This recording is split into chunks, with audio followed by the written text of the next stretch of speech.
तो अस्सलाम दोस्तों, जय हिंद, नमस्ते, सत श्री अकाल। तो कैसे हो दोस्तों? आज हम लाल किले की प्राचीन पे और हमारा देश जो है 75वीं वर्षगांठ मना रहा है।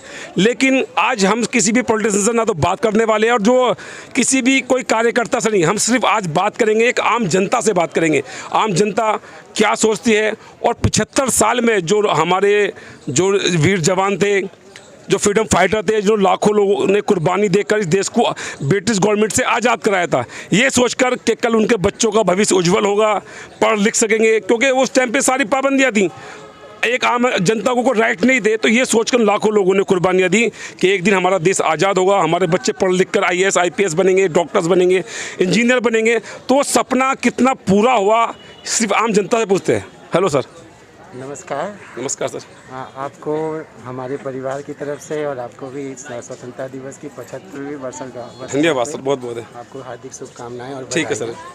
पहली बात, जैसे आपने बहुत अच्छा आपने प्रीफेस रखा कि स्वतंत्रता दिवस किस कुर्बानियों के साथ हमें मिला हुआ है और किस विचारधारा को बढ़ाने के लिए हमने ये संघर्ष जो हमारे महापुरुषों ने किया, सुभाष चंद्र बोस ने, महात्मा गांधी ने, भीमराव अंबेडकर ने, इतनी बड़ी लाखों की तादाद में पूरे देश में एक सामाजिक आंदोलन बना के ब्रिटिश हुकूमत को, जिसने हर तरीके से, चाहे इकोनॉमिकली हो, चाहे मेंटली हो, चाहे फिजिकली हो, चाहे सोशली हो, हर तरीके से हमें उन्होंने गुलाम बना के हमारा एक्सटॉर्शन किया।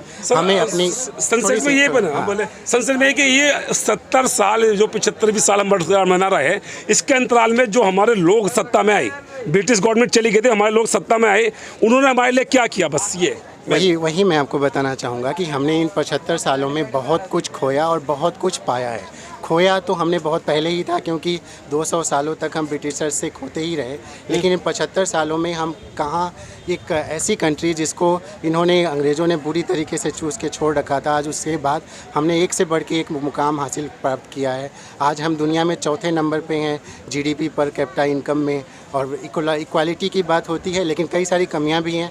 जैसे अभी आपने बताया कोरोना काल में हॉस्पिटल्स की कमी और ऑक्सीजन की कमी से कई लोगों ने अपने दिल के टुकड़ों को खोया है, और वो एक रिलेशन है कि हमने किया और क्या नहीं किया, और जो हमें करना चाहिए था उस पर हमें ये जो छोटे छोटे ड्रॉबैक्स आते हैं, इससे हमें पता चलता है कि हमें क्या क्या और अच्छा करना चाहिए।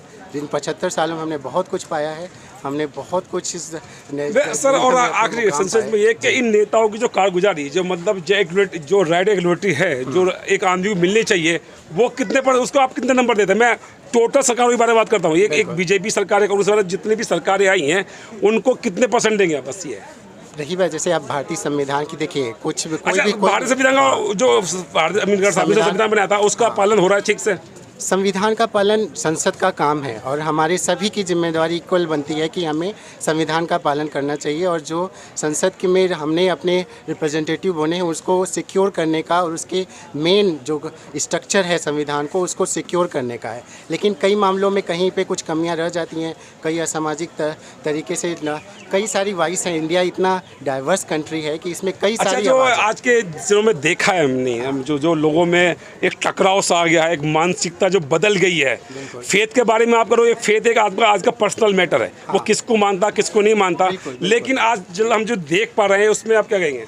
संविधान तो हमें पूरा हक देता है अपना फेथ मानने का, और हमें इंडिया में यही खूबसूरती है कि आपको हर तरीके की वॉइस मिलेगी, आपके साथ की भी वॉइस मिलेगी, आपके अपोजिट की भी वॉइस मिलेगी, और यहाँ पे दोनों वॉइसों का रिस्पेक्ट इक्वल होता है। और रही बात आपकी क्वेश्चन की कि कितना है, तो काफ़ी हद तक है, हम काफ़ी दुनिया की कंट्रीज़ के कंपेरिजन में बहुत अच्छा कर रहे हैं, लेकिन और अच्छा किया जा सकता है। तो दोस्तों ये कह रहे थे, और दोस्तों जैसे देखा कि मतलब कंपेरिजन है, लेकिन सरकार की बहुत सारी कमियाँ रही हैं। कोरोना काल में जिस तरह से लोगों ने दम तोड़ा, और जो लाशें जो हैं पानी में बह रही थी, यहाँ तक कि एक आदमी को उसका मौलिक अधिकार मिलना चाहिए, लेकिन नहीं। अपने काफ़ी लोगों से बात करने पे ये पाया कि लगभग 5% भी लोग ऐसे नहीं हैं जिन्हें अपने मौलिक अधिकारों के बारे में पता है। यानी कि लोग संसद में, मैं कहूँ कि मौलिक अधिकार एक आदमी को पता होना चाहिए। और दूसरी बात मैं सब आपसे ये कहना चाहूँगा, एक संविधान उठाकर देखिए, उसको पढ़िए और उसको फॉलो कीजिए। इसी के साथ लाल किले से मैं आपका दोस्त मोहम्मद अंसारी, जय हिंद।